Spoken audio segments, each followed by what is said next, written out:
సెట్టిపల్లి సామాజిక వర్గం విద్యా వెనుకబడతాను, సామాజిక వెనుకబడతాను ఉంది కాబట్టి దాన్ని రూపుమాపాలనే ఉద్దేశంతో ఒక సంఘాన్ని స్థాపించారు. ఆనాడు రామగుండపల్లి తాలూకా సెట్టిపల్లి సంఘం అనే పేరుతో.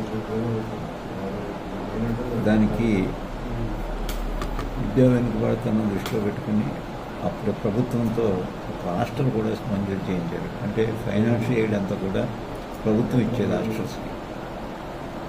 వీరి వాడపల్లి గారు షెడ్యూల్ కాస్ట్ కులాల యొక్క విద్యార్థులకు హాస్టల్ అయినా అదే టైంలో సెట్టిపల్లి కులస్తుల విద్యార్థులకు ఒక హాస్టల్ ఈ సంఘం పేరునే మంజూరైంది.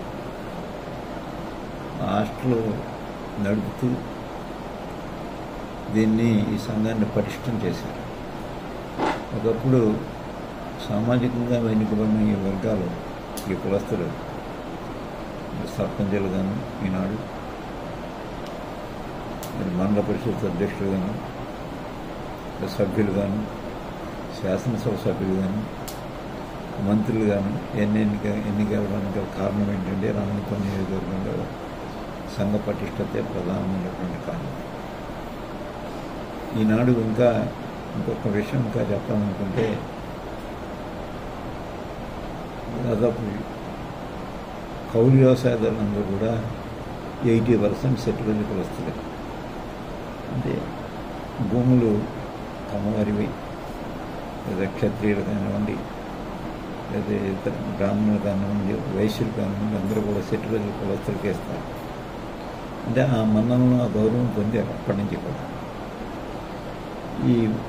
అప్పటి నుంచి పటిష్టంగా జరుగుతున్నటువంటి సంఘాన్ని ఈ మధ్యన కొన్ని శక్తులు దాన్ని ఏ విధంగా విచ్ఛిన్నం చేయడానికి ప్రయత్నం చేస్తున్నారని నేను ఒకసారి మొన్న నూతనంగా కమిటీ వేయాలని వెళ్తే కొంచెం డిస్టర్బ్ అయిందని మళ్ళీ ఎత్తే ఇవాళ కూడా అదే పద్ధతి అనుసరించాను.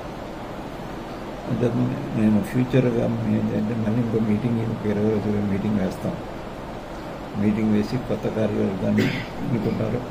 కొత్త కార్యవర్గాన్ని ఎన్నుకొని మరలా పటిష్టంగా సంఘాన్ని అది నడపవలసినటువంటి అవసరం ఇంకా ఉంది.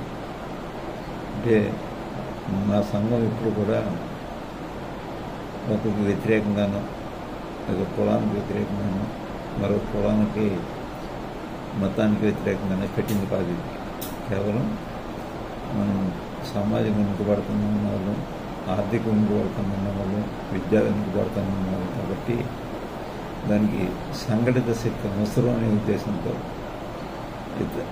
ఈ సంఘం పెట్టడం జరిగిందని నేను ముందే చెప్పాను. ఇతరుల యొక్క హక్కుల్ని మాత్రం ఏ విధంగానూ కూడా మనం డిస్టర్బ్ చేయకుండా మన హక్కులు మనం స్వేచ్ఛగా అనుభవించేలాగా మన వాళ్ళందరికీ కూడా విజ్ఞత చేకూర్చాలనేది ఈ సంఘం యొక్క ప్రధానమైనటువంటి కర్తవ్యం.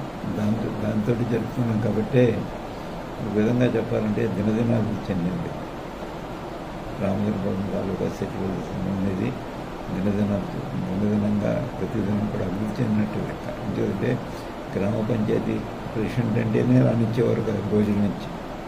ఇవాళ శాసనసభకు పార్లమెంటు కూడా ఎన్నికయ్యే ఉండే కాదు ఈ సంఘ పటిష్టతే కాదు. ఆ సంఘం యొక్క దట్ ఈజ్ ది బేస్.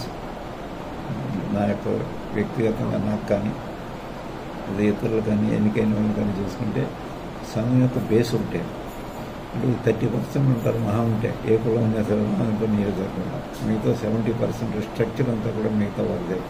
వాళ్ళ యొక్క మన్నను పొందుతున్నాం కాబట్టి మేము ఎన్నుకోవడం జరుగుతుంది.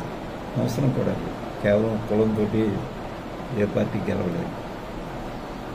కులం అనేది ఒక బేస్. ఆ బేస్ని పటిష్టం చేసుకుంటూ మిగతా వాళ్ళు సహకారం పొందుతున్నాం కాబట్టి ఈ కులానికి ఆ చెడ్డ మాత్రం లేదు. ఖచ్చితంగా ఎవరిదన్నా ఒక డిస్ప్యూట్ ఇచ్చినప్పుడు ధర్మంగా మాట్లాడతారు మా ఈ సెట్టిపల్లి సంఘ పెద్ద. దాంట్లో ఎక్కడో కూడా మొహమాటం లేదు. అంచేతే ఆ పేరు ఇప్పటికే పటిష్టంగా ఉంది. ఈవేళ సమావేశంలో డిస్టర్బ్ చేసినా 3 నిమిషాలు పడుతుంది డిస్టర్బ్ కంట్రోల్ చేయటం. కానీ నేను కూడా ఉండి అక్కడ ఆ డిస్టర్బ్ చేయడం మంచిది మర్యాద కాదని చెప్పి ఆగాను. మరలా సమావేశం పెడతాం. నేను లేకపోయినా ఉన్న వాళ్ళు సమావేశం పెట్టుకుంటారు. ఖచ్చితంగా ఎన్నిక ఒక 25 రోజుల్లో జరుగుతుంది. అప్పుడు నూతన కార్యవర్గాన్ని కూడా అనుకుంటాం. అప్పటి వరకు నరాలు ఏడుగుండు వారిన ఇప్పటి వరకు కొనసాగుతున్నాడు, ఆయనే కొనసాగిందని కోరాను.